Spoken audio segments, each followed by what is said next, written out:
Oui, Mickaël Froment, CEO de Commanders Act. Je suis un des fondateurs avec mes deux comparses de Commanders Act, fondé en 2010. Et mon passé est plutôt un background dans le monde de l'analytics, du web analytics et puis du marketing. Commanders Act aujourd'hui se positionne comme une CDP, Customer Data Platform. Alors je sais que le marché abuse des jargons, mais voilà, c'est notre positionnement, c'est notre identité, qu'on a construit depuis 2010 en ajoutant des applications business progressivement. Donc on a notamment 3 applications qui seront au cœur des échanges qu'on pourra avoir à Berlin. Le tag management, sous son format enterprise, la partie attribution, donc analyse de la contribution d'une campagne à la performance commerciale observée sur un site par exemple, et puis la partie Customer Data Platform qui vient réunir maintenant le travail qu'on a fait depuis 8 ans autour de ce développement logiciel. Nos clients sont issus principalement du secteur retail.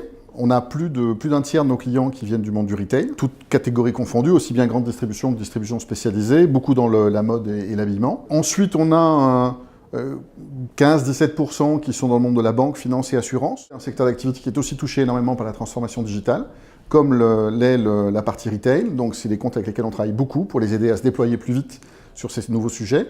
Et puis, une dernière partie sur tout ce qui est tourisme et travel, qui correspond aussi à 15-17% de notre portefeuille. On a ensuite une longue traîne, puisque les sujets par lesquels on a commencé, qui ont fait notre réputation, notamment Tag Commander, est un sujet qui touche universellement tout site internet dans le monde. On a beaucoup apprécié Barcelone. On a retenu l'identité de l'EBG, c'est-à-dire à la fois la présence d'un contenu sérieux, labellisé, structuré, qui sert de support et qui donne lieu quand même à beaucoup d'échanges au quotidien. Là, on avait accès à des profils, à des parcours qui étaient quand même riches, donc on était content d'échanger avec eux. Cette nouvelle dimension, pour nous, au sein de l'EBG, qui était l'introduction des contacts one-to-one, des rendez-vous one-to-one, qui participent évidemment au développement du business. C'est pour ça qu'on vient et qu'on participe et qu'on s'investit sur ces événements. Donc là, voilà, c'est les trois formules clés qui nous sont retenues. Berlin, c'est l'occasion pour nous de mettre à l'honneur un peu notre équipe allemande, puisqu'on a des bureaux en Allemagne, des bureaux en Italie, des bureaux en France depuis maintenant un certain nombre d'années.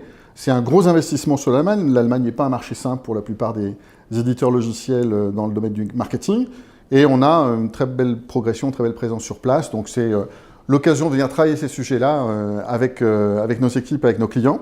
Et puis c'est l'occasion de répéter ce qu'on avait apprécié à Barcelone, c'est-à-dire retrouver, là encore, des profils seniors, engagés dans le marketing digital et dans la transfo digitale, intéressés par la dimension européenne, qui est une dimension clé pour nous, sur lequel on a énormément investi, comme je disais, et puis qui fait l'objet encore de beaucoup de challenges pour beaucoup de sociétés.